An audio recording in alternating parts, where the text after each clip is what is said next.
Hello, welcome to வேதியியல் வகுப்பறை. இந்த வீடியோல நம்ம ஒரு IIT JAM 2024 question பார்க்கலாம். First question பார்க்கலாம். For the following compound, இந்த compound கொடுத்திருக்கு. The number of signals expected in the proton NMR spectrum is. So, இந்த particular moleculeக்கு எத்தனை signals இருக்குன்னு சொல்லிட்டு கேட்டிருக்காங்க. So, first நம்ம molecule explore பண்ணலாம். அதுல எத்தனை types of protons இருக்குன்னு பார்க்கலாம். அப்புறம் நம்ம signals interpret பண்ணலாம். So, first நம்ம பார்க்கும்போது இந்த OCH3 group ரெண்டு இருக்கு இந்த பர்டிகுலர் மாலிக்யூல்ல. ஸோ இந்த OCH3 குரூப் ரெண்டுமே ஒரே மாதிரியான சிக்னல் கொடுக்கும்.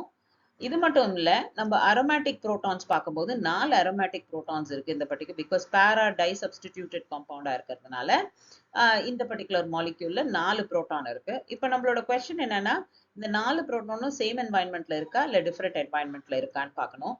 ஸோ இப்போ இந்த புரோட்டான் பார்க்கறதுக்கு முன்னாடி நம்ம பார்த்தோம்னா, இந்த மாலிக்யூலை ஹாஃபா டிவைட் பண்ணோம்னா இந்த left half of the molecule வந்து ரைட் ஆஃப் ஆஃப் மாலிக்யூலோட மிரர் மாதிரி தெரியுது.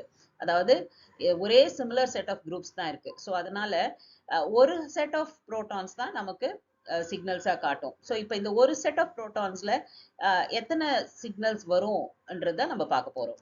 ஸோ இப்போ நம்ம பார்த்தோம்னா, நான் சொன்ன மாதிரி இந்த மீத்தாக்சி குரூப் நீங்க பார்த்தோம்னா இந்த குரூப்பும் சிமிலர். ஸோ அதுக்கான சிக்னல் ஏன்னு நம்ம சொல்லிக்கலாம்.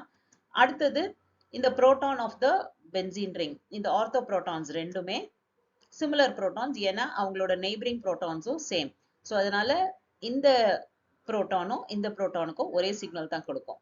அப்ப அடுத்த ரெண்டு புரோட்டானும் அடுத்த குரூப்பும் எல்லாமே இந்த particular half of the molecule மாதிரியே இருக்கிறதுனால இது எல்லாமே சேர்ந்து ஒரே மாதிரியான சிக்னல் தான் கொடுக்கும். ஸோ இந்த பர்டிகுலர் மாலிக்யூலுக்கு மொத்தமா எத்தனை சிக்னல் இருக்கு? 2 சிக்னல் மட்டும்தான் காட்டும்.